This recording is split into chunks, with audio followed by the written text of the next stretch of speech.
I'm a child of the 1930s and 1940s, so raise your hand if you think I grew up with Love and Logic. You're right. No, my dad had a different discipline plan. It was called Discipline with Decibels. Yeah. And he would say, sit down and shut up, and his kids did what? Sat down and they shut up, yeah.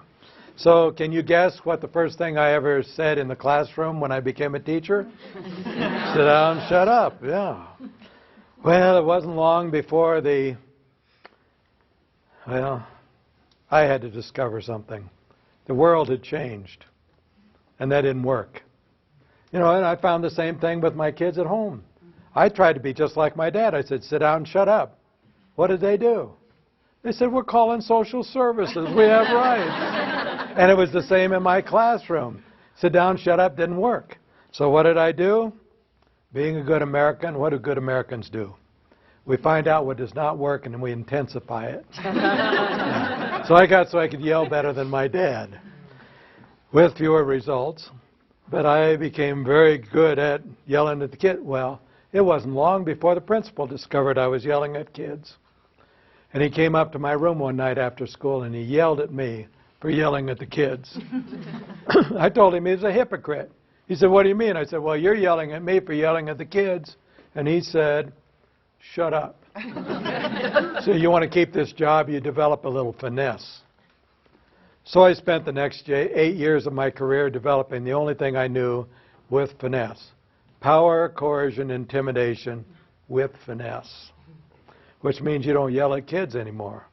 You grab them by the arm and you squeeze real tight and you put a little steel in that voice when you whisper.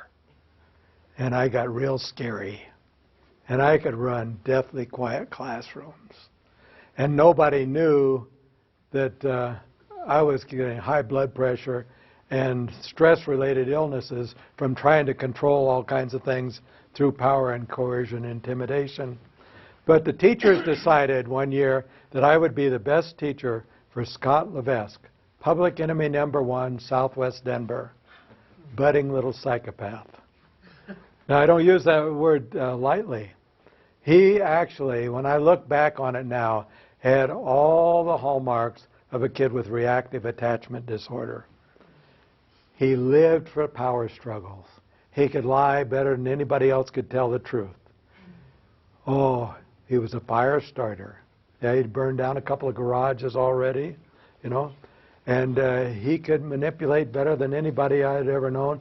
And I very foolishly decided that the only reason those other teachers can't handle this kid is they're all a bunch of wimps. I'll show them how to handle this kid. So I set out to coerce him and scare him into being good. How well did it work?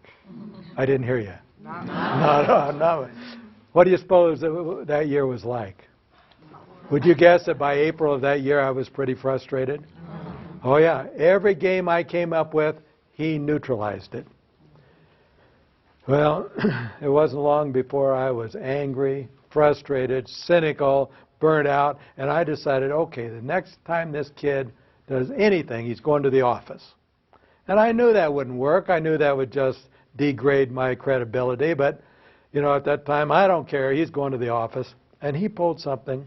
I went over and I grabbed him by the arm and I said, come on, Scott, we're going to the office. And he went, get your hands off me. Don't you touch me.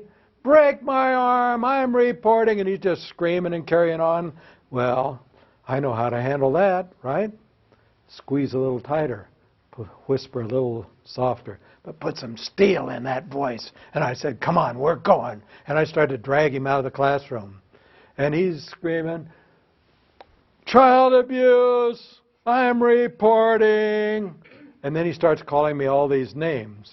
Well, that doesn't bother me. I'm a healthy adult male. I can handle this kind of thing. And then he starts calling me all kinds of filthy names. And have you ever noticed a kid could call you any name in the book? Doesn't bother you at all. Unless they find one that's got a tiny little grain of truth in it. He found it. On the way down the stairs, he happens to mention to me, he says, I'm going home and get my uncle. My uncle's coming over to this school. My uncle's going to kick your fat ass. And pow, that quick, I slapped him right in the mouth. I couldn't believe I'd done it. Oh, no, what have I done? There goes my career. A few seconds later, I discover something worse. I have just slapped the only bleeder that I've ever met in my life. There is blood everywhere. Later on, we find out it's only a tiny little cut, but there's blood everywhere. And we're going to the bottom of the stairs. We're going to go through the fire doors. We're going to turn right and go down to the office. And just before we went through the fire doors, he took his free hand and he wiped that blood all over his face like that. Now I'm dragging this kid down the hall. He is screaming bloody murder. All the other teachers are coming out of their classrooms. Their eyes are as big as saucers. Ooh, look what Jim did. You know? And I'm thinking to myself, I love to teach, and this is my last day in the profession. What am I going to do?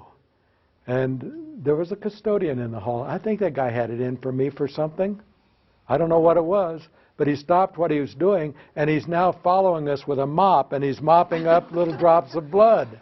And I'm so embarrassed I can hardly stand it. And we get to the principal's office, and the first person to see me was Mrs. Amos, that wise old secretary who'd been there for years.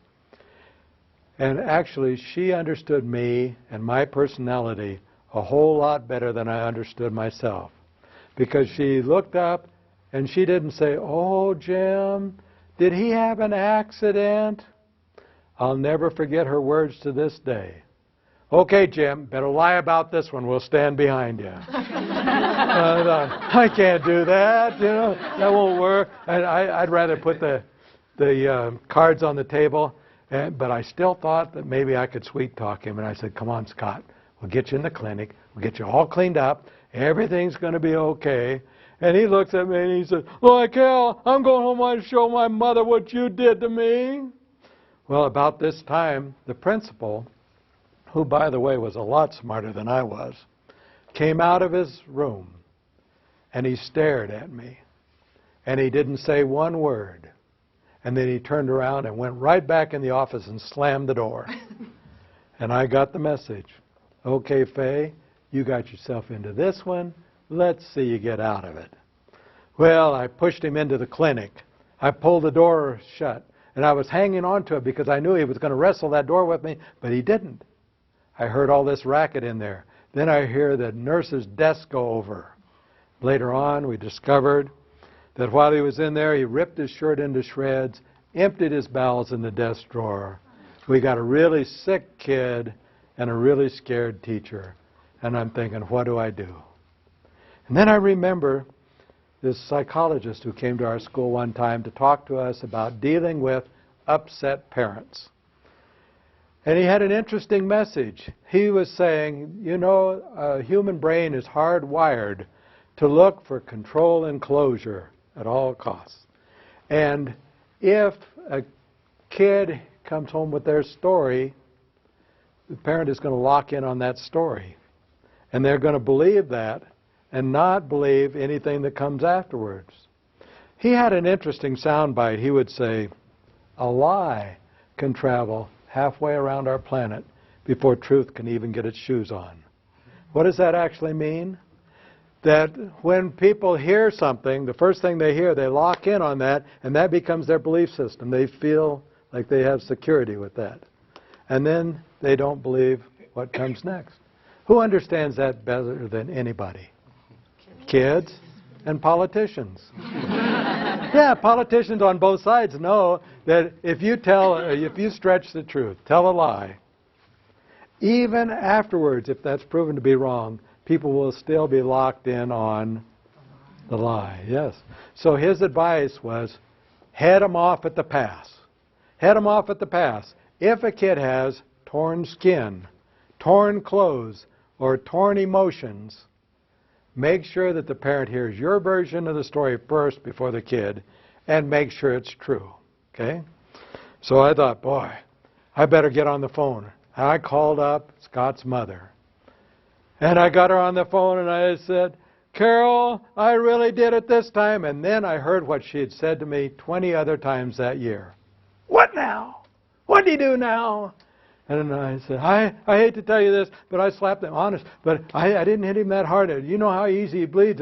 But he was just out of control. I couldn't do anything. But, I learned my lesson. I'm never going to do anything like that. I'm blubbering like an idiot right now.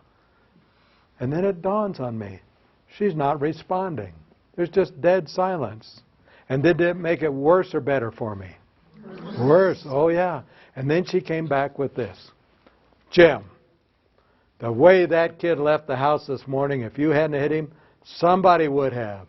I know how hard you've worked with him. Send him home. We'll try it again tomorrow. And I thought, oh, wow. Dodged the bullet. I still have my career. And by the way, could you pull that off in today's school? Would that be worth about $10 million? Would that be worth your job and everybody else's job up the line? And would your face be on the front page of USA Today? Oh, yeah. And would you be the subject of every talk show in America? Yep. The only reason I got by with that was, first of all, it was 1968. And second, I had worked really hard with that family, and that mom knew it. Let's just think. What if that had been my very first telephone call or first conversation with that mother? Would I be here today? No. Well, I thought, oh, I dodged the bullet. Things are okay. I still have my career. And you know, that good feeling lasted for at least 10 to 12 seconds. And then it hit me. Have you ever had depression hit you so hard it makes you kind of sick to your stomach? That was me that day. I'm going back to my classroom. I'm actually feeling sick to my stomach. And I'm saying, why am I so sick over this? I still have my career, you know. And the closer I got to my classroom, the sicker I got. And then in a feeble attempt to try to drive away that pain, I said to myself, I know what I'm going to do. I'm going to become a nice teacher. I'm not going to rely on threats, and I'm not going to rely on intimidation, and I'm not going to yell at kids, and I'm not going to squeeze their arms, and I'm going to be a really nice teacher. And I felt good until I opened the door and walked into my classroom. What happened in that classroom? You're all teachers, you know. How long did it take for those kids to figure out that I was too afraid to do what I used to do and had nothing to replace it with? Yeah, chaos.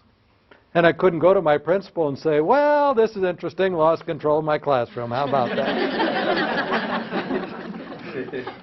So I closed the door and I tried to fake it for the rest of the year. And how long do you think those few weeks were? It felt like an eternity, didn't they?